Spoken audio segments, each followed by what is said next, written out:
أنفسنا ومن سيئات أعمالنا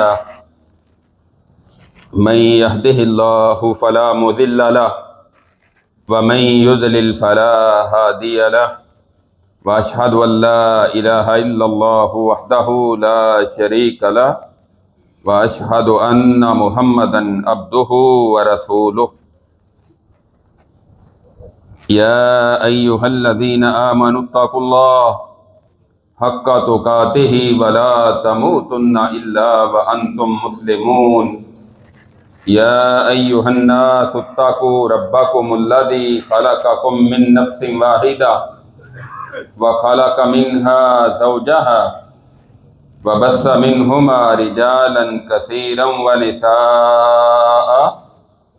واتقوا الله الذي تساءلون به والأرحام إن الله كان عليكم رقيبا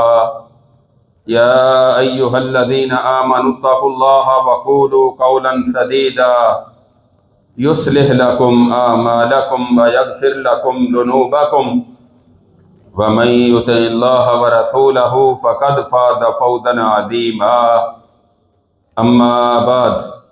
فإن خير الحديث كتاب الله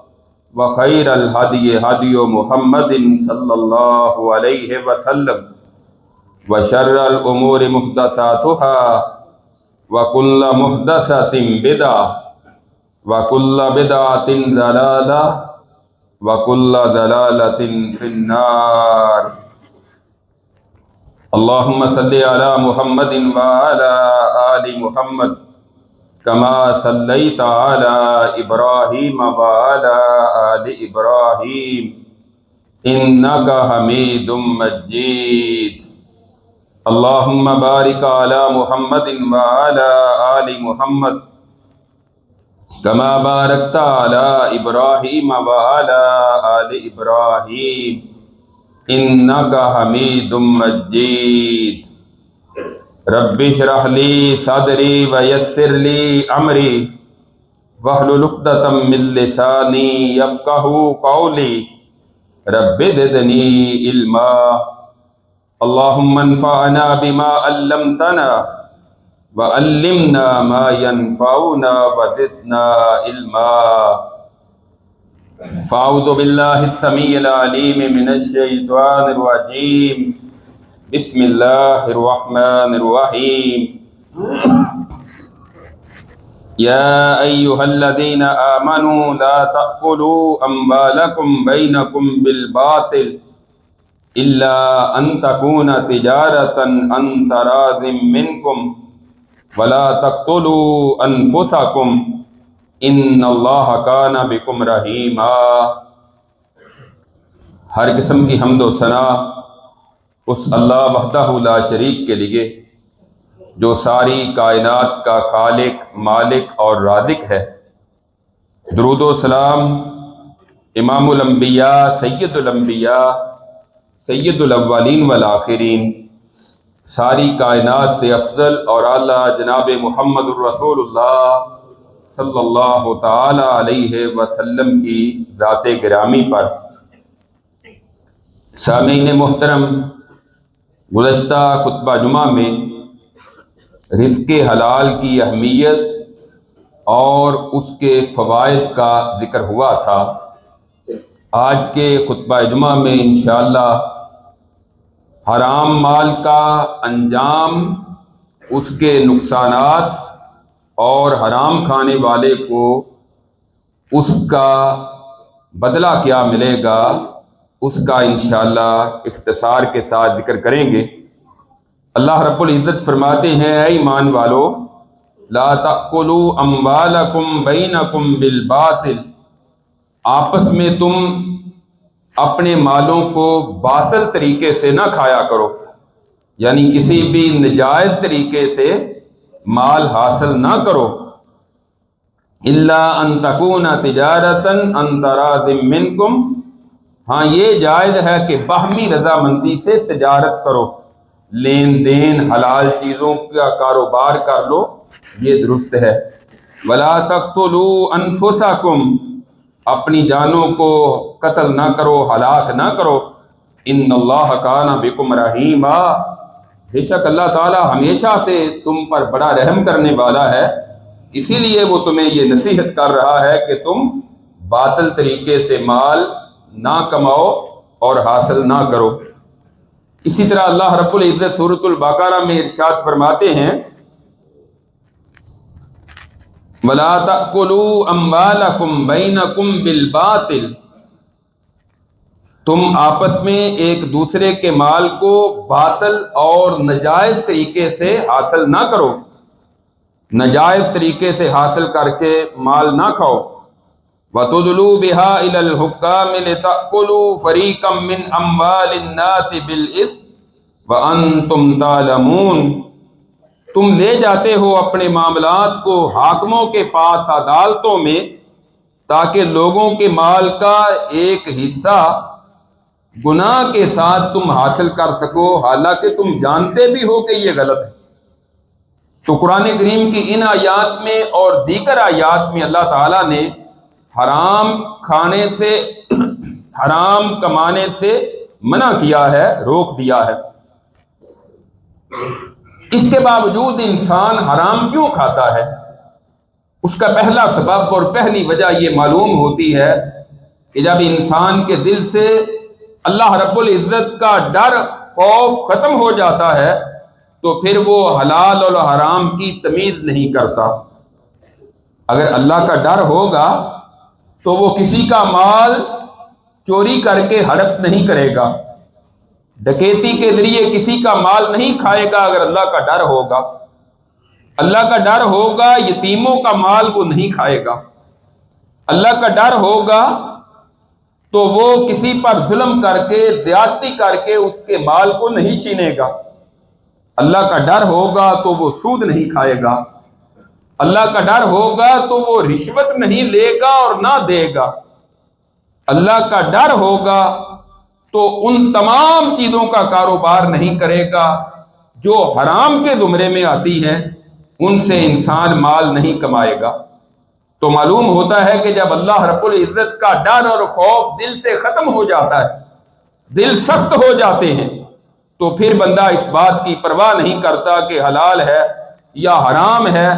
وہ کہتا ہے کہ پھر مال آنا چاہیے۔ اور دوسری ایک وجہ کہ انسان کے اندر یہ ایک حرص اور لالچ جو ہوتی ہے وہ انسان کو اس بات پر مجبور کرتی ہے کہ مال زیادہ ہو جائے اور زیادہ ہو جائے۔ لاکھ پتی ہے تو کروڑ پتی ہو جائے، کروڑ پتی ہے تو وہ ارب پتی ہو جائے، کھرب پتی ہو جائے، حتیٰ کہ کسی بھی جگہ جا کر وہ رکتا نہیں ہے کہ باز آ جائے، رک جائے کہ اب بڑا ہو گیا ہے، بلکہ اس کی حرص، اس کی لالچ، حتیٰ کہ دین خراب ہوتا ہے تو ہو جائے۔ حضرت کعب بن مالک رضی اللہ تعالیٰ عنہ بیان کرتے ہیں، جامع ترمذی میں یہ روایت ہے، نبی کریم صلی اللہ علیہ وسلم نے ارشاد فرمایا ما ذئبان جائعان ارسلا فی غنم بافسد لها من حرص المرء علی المال والشرف لدینہ۔ آپ نے فرمایا دو بھوکے بھیڑیے کسی بکریوں کے ریوڑ میں چھوڑ دیے جائے تو وہ جتنی تباہی مچاتے ہیں۔ دو بھیڑیوں کا اس لیے آپ نے ذکر کیا کہ ایک بھیڑیا ہوگا تو وہ ایک آدھ بکری اٹھا کر لے جائے گا، لیکن جب دو بھیڑیے بھوکے کسی ریوڑ میں داخل ہوں گے تو وہ بکریاں لے جاتے نہیں بلکہ وہ پھر دیکھا دیکھی ان کو ہلاک کرتے ہیں۔ آپ نے فرمایا کہ جب دو بھیڑیے بھوکے بکریوں کے ریوڑ میں چھوڑ دیے جائیں وہ جتنی تباہی پھیلاتے ہیں، انسان کے حرص جو ہے، لالچ جو ہے، وہ اس کی عزت اور اس کے مال کی جو لالچ ہے وہ اس سے بھی زیادہ اس کے دین کو داغدار کر دیتی، کہ اس کا دین جو ہے وہ خراب کر دیتی۔ بس مال کی ہوس، لالچ، حرص، طمع کہ بس مال آ جائے، مال آ جائے، یہ اس کے دین کو نقصان پہنچاتی ہے اور اس کا دین جو ہے وہ عیب دار ہو جاتا ہے۔ اسی طرح راتوں رات مالدار بننے کی خواہش، یہ لاٹری، جوا، کتنی نئی نئی سکیمیں آئے روز آتی ہیں، تو اسی طرح بانڈ وغیرہ لے کر لوگ رکھتے ہیں اور پھر صبح اٹھ کر دیکھتے ہیں وہ بانڈ نکلا ہے آج میرا۔ یعنی خواہش یہ ہوتی ہے محنت نہ کرنی پڑے بلکہ راتوں رات مالدار کروڑ پتی بن جاؤں۔ تو یہ انسان کے اندر جو طمع اور لالچ ہے وہ انسان کے اندر سے یہ تمیز ختم کر دیتی ہے کہ وہ حلال لے رہا ہے یا حرام کھا رہا ہے۔ اور صحیح بخاری کی یہ حدیث نبی کریم صلی اللہ علیہ وسلم نے فرمایا کہ ایک وقت ایسا آئے گا یاتی علی الناس زمان لا یبالی المرء ما اخذ منہ امن الحلال ام من الحرام، کہ لوگوں پر ایک وقت ایسا آ جائے گا کہ کوئی بندہ جو مال لے رہا ہے اس پر کوئی پرواہ نہیں کرے گا کہ وہ حلال لے رہا ہے یا حرام لے رہا ہے۔ کاروبار کرتے وقت، دکانداری کرتے وقت دکان پر بیٹھ کر کبھی یہ سوچے گا، غور کرے گا کہ یہ حلال ہے یا حرام ہے؟ ایک وقت آپ نے فرمایا آ جائے گا، اور آج اکثریت کی حالت یہی ہے کہ وہ اس بات کی پرواہ نہیں کرتے۔ یہاں بیٹھے ہوئے ہم اگر اپنا احتساب کریں ہر بندہ کہ میں جن ذرائع سے مال کما رہا ہوں اس میں کہیں سود کا شائبہ تو نہیں پایا جاتا، کہیں رشوت کی ملاوٹ تو نہیں ہے، کہیں میں جھوٹ بول کر، دھوکہ دے کر، لوگوں کے مال میں وزن میں کمی کر کے کاروبار تو نہیں کر رہا، میں ملاوٹ کر کے کاروبار تو نہیں کر رہا، میں جھوٹ بول کر کاروبار تو نہیں کر رہا، میں جھوٹی قسم کھا کر کسٹمر کو مطمئن کر کے کہیں کاروبار تو نہیں کر رہا۔ یہ ساری کی ساری چیزیں ہر بندہ اپنے اوپر اپلائی کرے اور دیکھے، جہاں غلطی ہے اللہ سے معافی مانگ لے کہ یا اللہ پہلے جو کچھ ہو گیا، آئندہ میں حلال کروں گا، اور اللہ نے جتنا قسمت میں لکھا ہے وہ حلال کے ذریعے آپ کو مل کر رہے گا، اس سے پہلے آپ کو موت نہیں آ سکتی۔ اور جو قسمت میں نہیں ہے جتنے مرضی ذرائع استعمال کر لیں، پھر جتنا مرضی جوا کھیل لیں، پھر جو مرضی آپ ناجائز طریقے اختیار کر لیں، جو آپ کی قسمت میں نہیں ہے وہ آپ کو کبھی نہیں ملے گا۔ تو تقدیر پر ایمان بھی انسان کا اگر کامل ہو تو پھر بھی انسان حلال اور حرام کی تمیز کرتا ہے۔ ایمان کی کمزوری کی یہ علامت ہے کہ بندہ حلال اور حرام کی پرواہ نہیں کرتا۔ پھر حرام خوری کی جو سنگینی ہے شاید ہمیں اس کا اندازہ نہیں ہوتا، اور اس وجہ سے بھی بہت سارے لوگ اس کو معمولی لیتے ہیں، اس کو معمولی اور نارمل لیتے ہیں، ساتھ ساتھ عبادات بھی کرتے جاتے ہیں، ساتھ ساتھ حرام ذرائع سے مال لیتے بھی جاتے ہیں، اور وہ بالکل احساس تک نہیں کرتے کہ میں کتنے بڑے جرم کا مرتکب ہو رہا ہوں اور کتنے بڑے گناہ کا ارتکاب کر رہا ہوں۔ جامع ترمذی میں روایت ہے، حضرت کعب بن عجرہ رضی اللہ تعالیٰ عنہ بیان کرتے ہیں، نبی کریم صلی اللہ علیہ وسلم نے مجھے ارشاد فرمایا، یا کعب بن عجرہ انہ لا یربو لحم نبت من سحت الا کانت النار اولا بہ۔ اے کعب بن عجرہ، جو بھی جسم گوشت پرورش پاتا ہے حرام کے مال سے، یہ پھر اس کے بعد جہنم کا حقدار ہو جاتا ہے۔ کہ جو حرام کھانے سے بچہ بڑا جوان ہوا، حرام تو کھا لیا اور پھر اسی حرام پر اس کی موت آئی تو یہ جہنم کا ایندھن بن گیا۔ اب کون پسند کرتا ہے کہ تھوڑے سے دن، چند دن، یہ چند دن ہیں، چند سال، یہ بالکل معمولی سے ہے، اس میں اپنے آپ کو آسائشوں کے ساتھ، حرام مال کے ساتھ اپنی زندگی بسر کرے اور پھر جہنم کا ایندھن ایک لمبے عرصے کے لیے بن جائے، کوئی عقل مند یہ کبھی بھی قبول کرنے کے لیے تیار نہیں ہوگا۔ تو آپ نے فرمایا پھر اس کا نتیجہ یہ ہوتا ہے کہ بندہ جہنم کی آگ کا ایندھن بن جاتا ہے۔ اسی طرح سنن نسائی کی روایت ہے، حضرت اسامہ بن عمیر رضی اللہ تعالیٰ عنہ بیان کرتے ہیں، نبی کریم صلی اللہ علیہ وسلم نے فرمایا، ان اللہ لا يقبل صلاة بغیر طہور